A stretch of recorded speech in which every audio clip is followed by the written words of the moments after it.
வணக்கம் நண்பர்களே. இன்றைக்கு என்னென்னா இந்த பிலாக்கொட்டை முருங்கைக்காயில் ஒரு கறி செய்து காட்டப்போம். இப்போ காரக்கறி அது என்னென்று செய்கிறேன்னா, பிலாக்கொட்டை க்ளீன் பண்ணுறது உரிக்கிறது எல்லாமே எல்லாருக்கும் தெரியும். அதனால் நான் அதை வீடியோவில் காட்டையில் பிலாக்கொட்டையை வெட்டி சின்ன சின்ன நாளாக வெட்டி அதை உரித்து அலம்பி வச்சுருக்கிறேன். வேறு முருங்கைக்காயும் அப்படித்தான். முருங்கைக்காய் எனக்கு நல்ல சரியான பதமான முருங்கைக்காய் எனக்கு கிடைக்கல. இது கொஞ்சம் சரியான ஒரு பிஞ்சு பதமான முருங்கைக்காய், ஆனால் நல்ல டேஸ்ட்டாக இருக்குது கறி வச்சு சாப்பிட. அதனால் இது ரெண்டும் சேர்த்து மிக்ஸ் பண்ணி ஒரு கறி எப்படி பண்ணுறதுன்ட்டு செய்து காட்ட போகிறேன். வாங்க ஸ்டெப் பை ஸ்டெப்பாக மிதட்ட பாருங்க.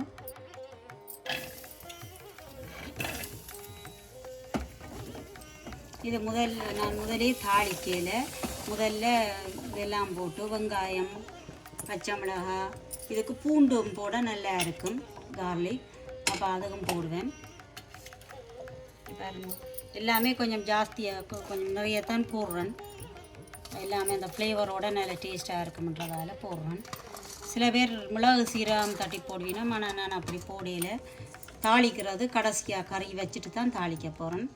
இப்போ இது மீடியம் இதில் தேங்காய் பால் வச்சுருக்கிறேன். அதையும் விட்டு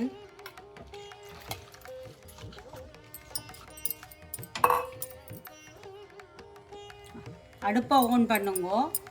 அப்புறம் அந்த காமெடியில் சொன்ன மாதிரி எல்லாமே ரெசிப்பியில் காட்டினா அடுப்பை ஓன் பண்ண சொல்லிடுன்ற மாதிரி விடாமல் உப்பு தேவைக்கேற்ப நான் ஒரு 1.5 ஸ்பூன் உப்பு போடுறேன்.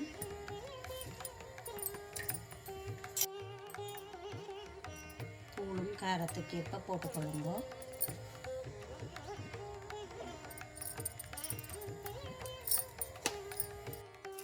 இதெல்லாம் மிக்ஸ் பண்ணிட்டு இனி மூடி விட போகிறேன்.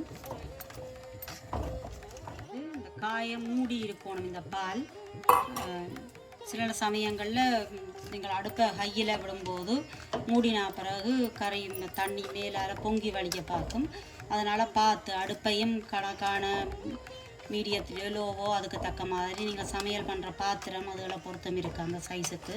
இது எனக்கு இந்த கறி மண் பாத்திரத்தில் நான் வைக்கிறேன்ன்றதால இதில் வைக்கிறேன். நல்ல சுவையாக இருக்குமன்றதால இந்த பாத்திரத்தில் வைக்கிறேன். பாத்திரம் பேசுனா மூடி வைக்கிறதால ஒன்றும் பிரச்சனை இல்லை, பொங்கி வலியாது.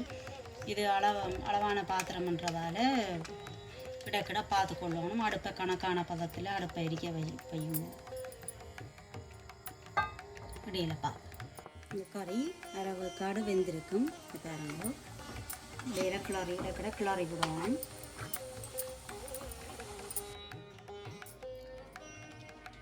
கறியை இப்போ திறந்து பார்ப்போம். நல்லா வெந்து நல்ல பதமாக வந்துடுது. கொஞ்சம் கிரேவியாக தான் இருக்குது. அது முருங்கைக்காய் கறி அப்படி கிரேவியாக இருக்கிறது தான் டேஸ்ட்டும். சில பேருக்கு அது விருப்பமாயும் இருக்கும். அந்த அந்த கிரேவியோடு சேர்த்து எடுத்து சாப்பிடுவீங்க. பிலாக்கொட்டை முருங்கைக்காய் கறி தயார். இனி இதுக்கு தாளித்தா சரி. எண்ணெய் காஞ்சிட்டு கடுகு போட்டு கடலைப்பருப்பு பருப்பு வச்சுக்கிறேன்.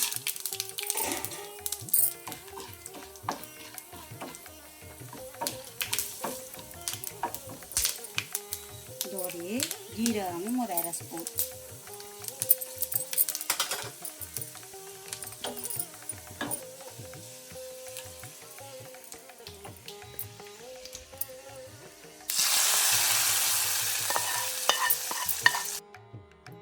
முருங்கைக்காய் பிலாக்கொட்டை கறி வச்சாச்சு.